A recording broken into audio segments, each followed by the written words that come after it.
talk about an Alabama player that we all love that got in a little bit of trouble in Denver. We're also going to talk some SEC scheduling for the future, and we're going to talk some recruiting. A lot of interesting recruiting news out there. We're going to do all that on today's Locked On Bama, so y'all stay with us.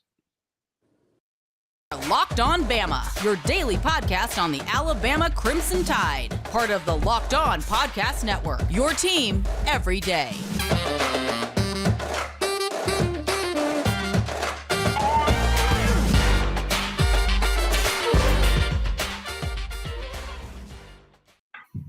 Hey, everybody, and welcome back into Locked On Bama. Luke Robinson, that's me. Jimmy Stein, that's him. Jimmy, how are you today? Doing really well. Little disappointed about that Jerry Jeudy news. Let's talk about it. Let's talk about it. First of all, I got to tell everybody that you kind of look like Skeletor right now. I mean, you got those shading on your eyes, and anyway. I don't exactly pay as much attention to lighting as I should now that I'm on TV every day, and I didn't even address or look at the light. I just sat down and turned this thing on, and yeah, I'm in the Tuscaloosa condo. At least, hey, it's an Alabama show, and you are looking live at Tuscaloosa, Alabama, or at least the ceiling in Tuscaloosa, Alabama. Let's talk about Jerry Jeudy. Let's start there. What the heck happened, Jimmy? I don't know. What did? I mean, I know he's arrested. I know there's some sort of bizarre misdemeanor looking. It's a domestic charge, is what they said. So I assume that's domestic violence. But did he? It's not a felony, correct? Correct. Okay, apparently. That's good. Now, domestic. I have a lot of work experience with this in my former life. Domestic violence is basically a charge for anything that even includes destruction of property or vandalism of property belonging to someone you have been or are with in a romantic relationship with. This could be extraordinarily minor, though it probably doesn't reflect well on Jerry at all. But I always want to distinguish it because I did see some very serious domestic violence cases when I was practicing law, and the felonies are reserved for physical contact with injury. And those are, in my opinion, almost always deserving jail time, prison time.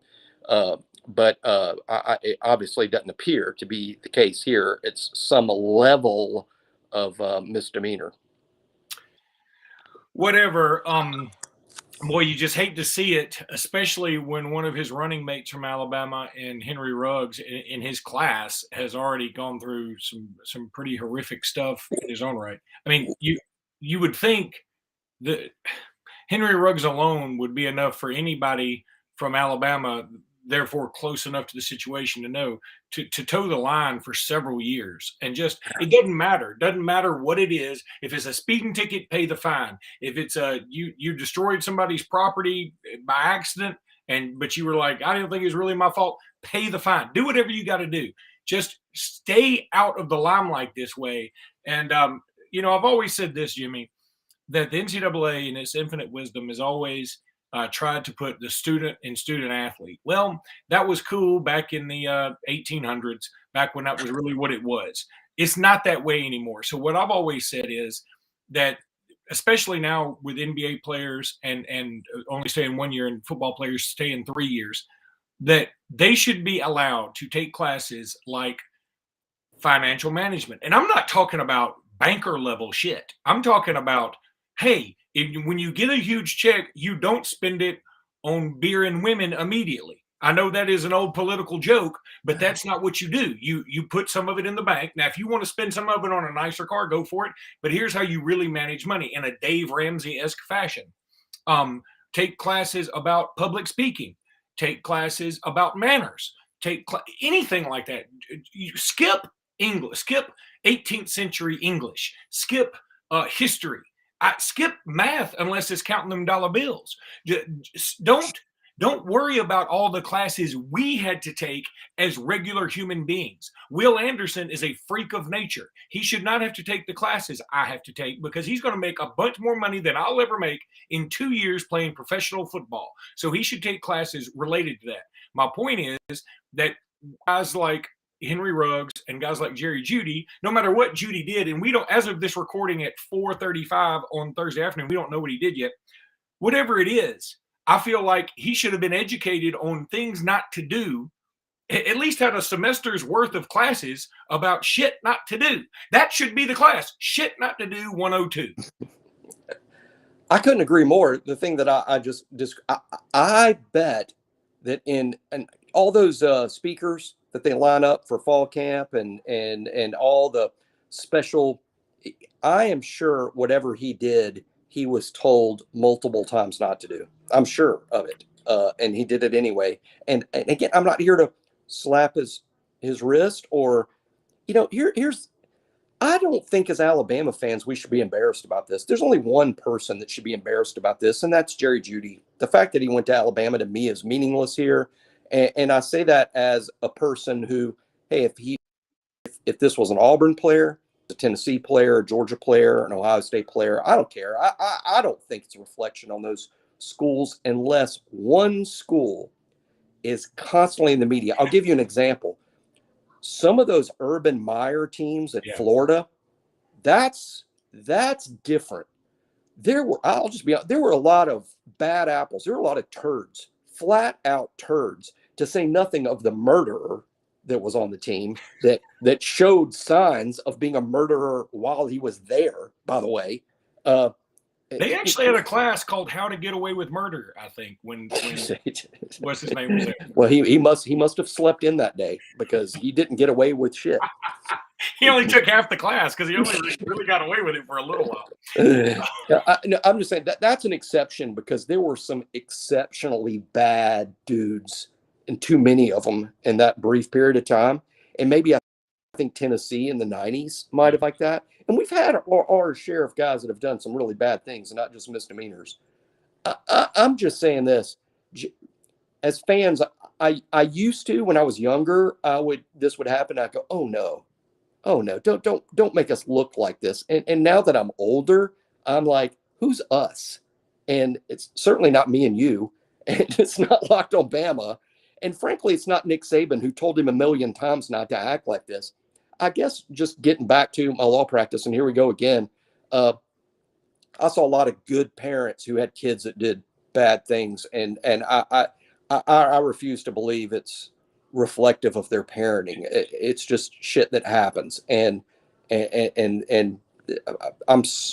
Jerry did something wrong. Jerry needs to pay the penalty for whatever the state prescribed penalty is for what he did, but he did not embarrass Alabama. He embarrassed himself, and he can move on from this quickly. It's not like he went and murdered 1,700 people like Aaron Hernandez did.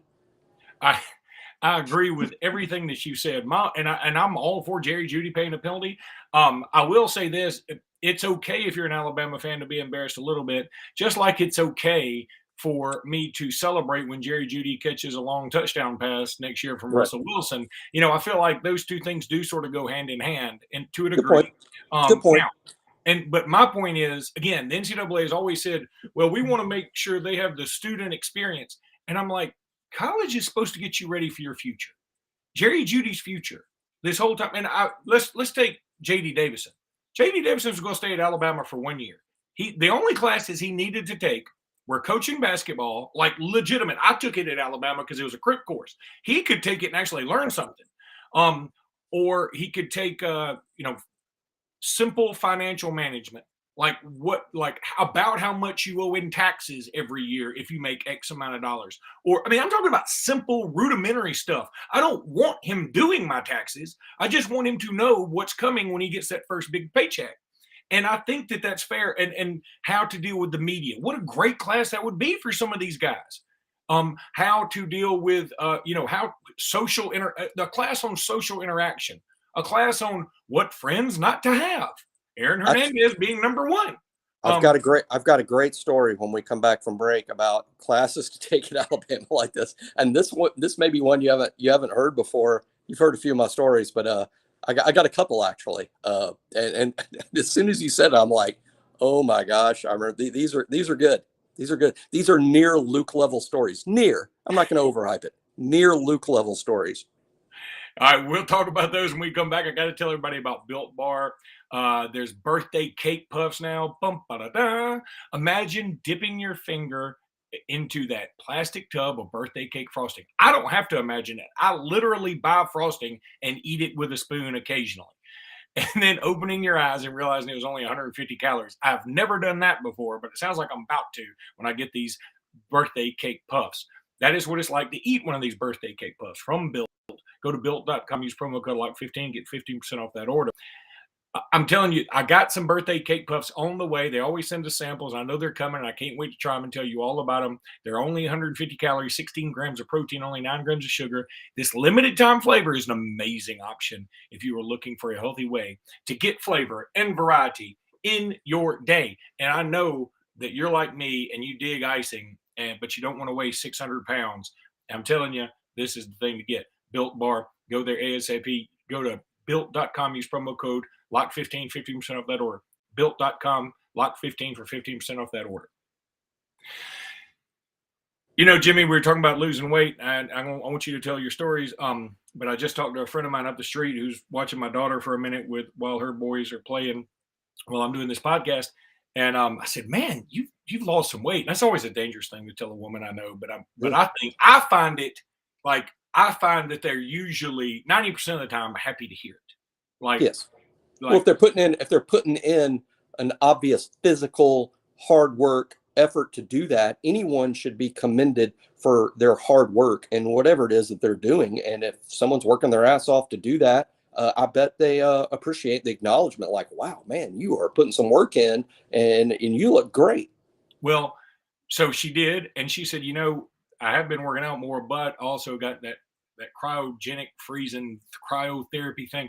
And I was like, oh my God, I got that worked that well. And she was like, yeah, I'm going to get it. I'm not, people say to me, I'm thin all the time. I'm not, I'm really tall and lanky, and I have a pretty good sized gut for a guy of me. And I also have this double chin, which bothers the crap out of me while I'm watching myself do this podcast. Like, it feels like I'm talking with two mouths. Like, there's one here and there's one here. I'm like Alien. I got one mouth and then another one shoots out from the center of the other one to eat birthday cake icing. But so I might be doing cryotherapy, and if I do, I'll have a whole pod on that. All right, Jimmy, tell us your stories about Alabama crypt courses.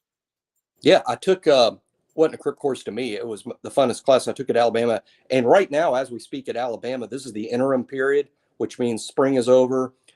Summer one hasn't started. Alabama used to, and I believe they still do, I'm really sure, they offer an interim period, which means for the month of May, after the spring, before summer one, you can take one class for the month and stay up here, and you get your 3 credit hours for one class.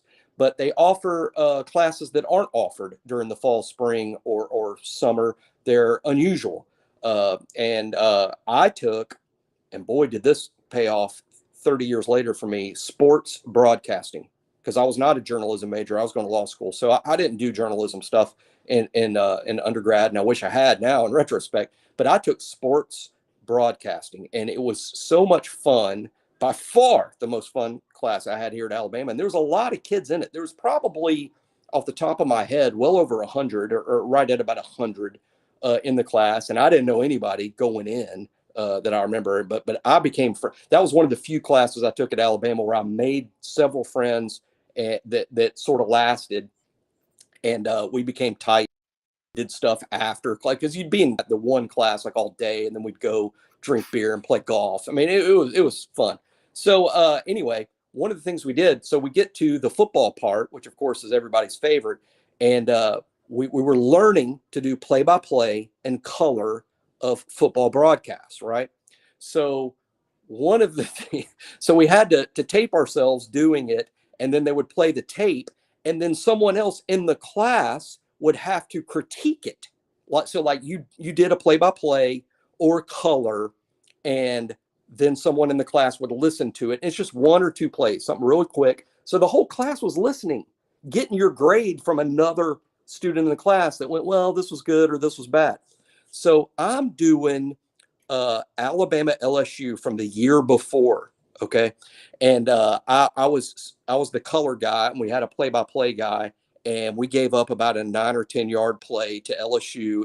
And like, this is the 1990 game, maybe, I'm guessing 90 or 91, somewhere in there. And we gave up some yards on a pass play, and I'm doing the color, and I'm like, all right, right here, the sophomore outside linebacker, Antonio London, he lets this guy go. Here's this guy. He lets him go. He was watching the quarterback's eyes. He goes inside.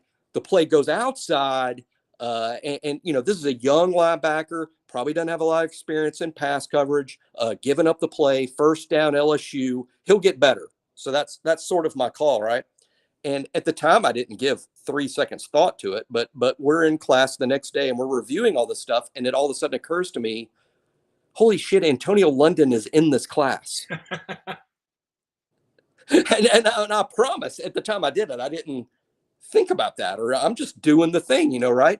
So they play the clip in front of everybody. I mean, this is the plays up on the screen. It's my voice. It's the play-by-play guy. And then the professor points at somebody to critique it. And he, of course, because apparently he hated me, said, Antonio London, what did you think?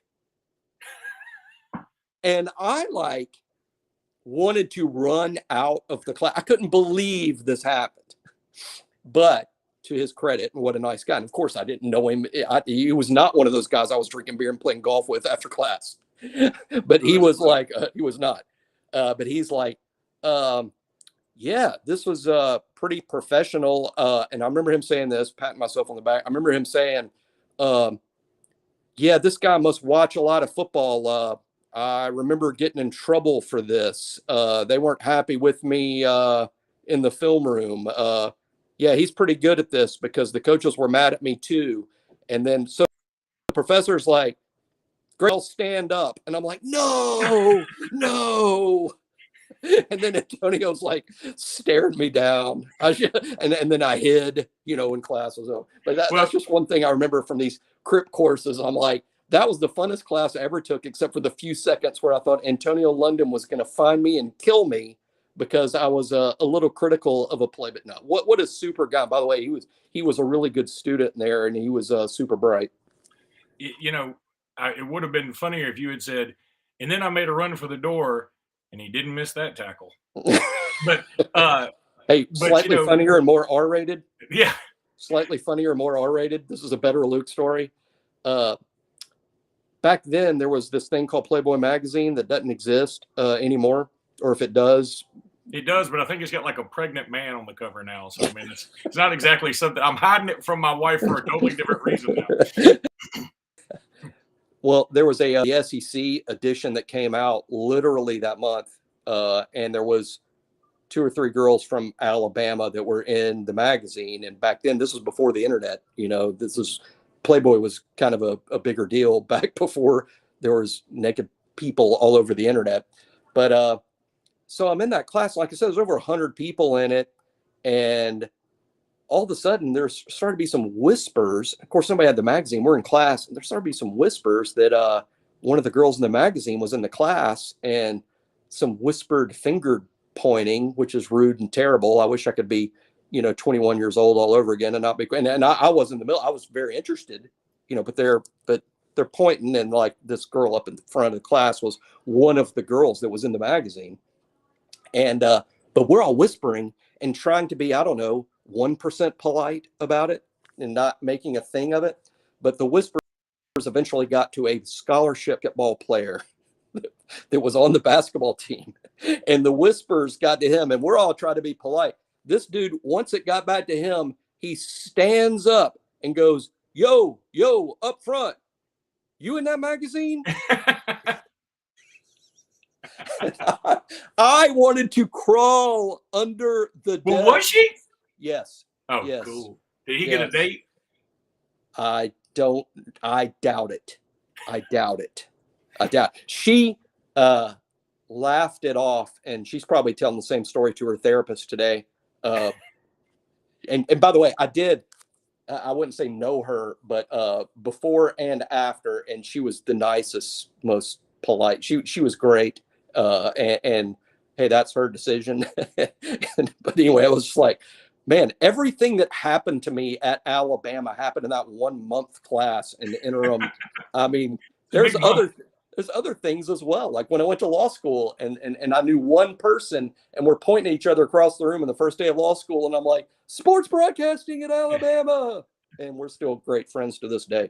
So that's funny. All right, Jimmy, let's take a break. When we come back, I want to talk really quickly about SEC scheduling, but also drop a few recruiting nuggets from your boy Joseph Hastings there on 3, who's thrown them out there. But right now, I need to tell everybody about Bet Online, because you know Bet Online is the place to go when you want to get that bet in. I always tell you about it. Our partners at Bet Online continue to be the number one source for all your sports betting needs and sports info. Find all the latest odds, news, and sports developments, including this year's basketball playoffs, Major League Baseball scores, fights, and even next season's NFL futures. Bet Online is your continued source for all your sporting wagering information, from live betting to playoffs, esports, and more. Head to the website today or use your mobile device to learn more about the trends and actions. Bet Online is where the game starts. All right, Jimmy. SEC scheduling. It's ACC is kind of switching some things around, which has led everybody to talk about what's the SEC going to do. Surely to goodness, they're going to go with the pod system of some. Now, they may not call them pods, but I think what they'll do is Alabama's permanent teams will be something like Auburn, Tennessee, and Mississippi State, Auburn, Tennessee, and Vandy, Auburn, Tennessee, Ole Miss. They don't need to do Auburn, Tennessee, LSU permanent for Alabama. That's Agreed. It would be unfair. I don't think that's fair. And I know people say, well, Alabama's so much better. Why are you worried about anything? Well, because me and you, Luke, we're old. People that listen to this show are young. They have a lot of vitality. The only coach they've ever known is Nick Saban. And to them, to so many of our great younger viewers, Alabama has been some version of the 1927 New York Yankees for years. Well, me and you are old. And we can remember when it wasn't always this way at Alabama. We can remember when Auburn was actually sort of the 80s team of the decade. And then Tennessee was sort of the 90s team of the decade. And these things cycle around. And we don't know what's going to happen in the future. But if in the new SEC scheduling, Alabama is ordered to play permanently Auburn, Tennessee, and LSU, it's a little unfair because those 3 teams historically are really good. They're going to be good again, maybe all at the same time. I think it's more fair in terms of everyone in the league should be treated the same. Alabama should not be penalized for how good we've been for 12 years. I think it should be Tennessee, Auburn, and Mississippi State. That's who Alabama should play every single year and not LSU under what's being now. You know, and we're going to have to go here in a second, so we won't get into recruiting stuff. We can save that for the next time. But I do want to say this. See, people say, why Mississippi State? Of several reasons. First of all, we're the closest to SEC schools in the conference. There's no school that is closer to another school than Alabama to Mississippi State. Secondly, if I'm not mistaken, we've played them more than anybody else in the conference. Alabama's played Mississippi State significantly more times than we've played Auburn. I mean, the Alabama Mississippi State, I believe, is the second most played game in the SEC behind Auburn versus Georgia, I believe.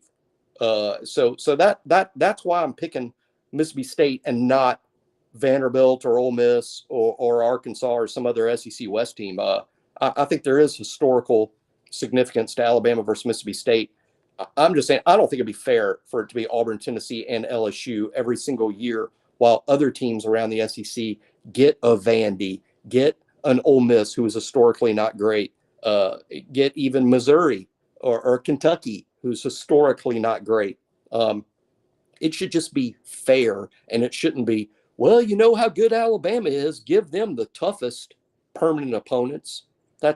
Alabama's good right now. It hasn't always been this way, and it won't always be this way. You know, and so I'm just quickly trying to jot these down, man, because you got to throw Oklahoma and Texas in there, obviously. So I guess you would have Auburn playing Georgia, Bama, maybe Ole Miss? Well, if they play Georgia and Alabama, then I'm for the same thing. You can't heap another big time opponent on them. Maybe even a non-traditional opponent is fair. I would even go so far as Missouri. Yeah. For them, Arkansas, or Arkansas. Mississippi State, if Mississippi State's not Alabama. Auburn has more tradition with playing some of those East teams that are in the East now. Understanding that apparently going forward, there's not going to be a West and an East, and there's not going to be pods. It's the SEC 1 through 14. Pods, if they exist for scheduling purposes only as it relates to football. I don't think it's going to relate to the other sports. All right, buddy, that's going to do it for this episode. We'll be back come Sunday. Thank you guys, man. We've passed that 1,000 threshold on subscribers. Actually blown by it. We're creeping up on 1,100. We appreciate you guys so much. Thank you for watching and paying attention. I love all the comments we've been getting, trying to respond to them as fast as we can. I know sometimes people are like, well, you had a couple of comments, y'all ramble too much, y'all blah. Well, we do. We ramble. That's what we do. That's kind of what sets us apart. It's not for everybody. We understand that. But we hope it's for you. We hope it is for everybody. And we hope you subscribe even if you don't like us. Even if you were in Jimmy's Sport, if you're Antonio London, the pride of Tullahoma, Tennessee, I hope you subscribe to this podcast. Nice guy. Nice guy. All right, buddy. Roll Tide.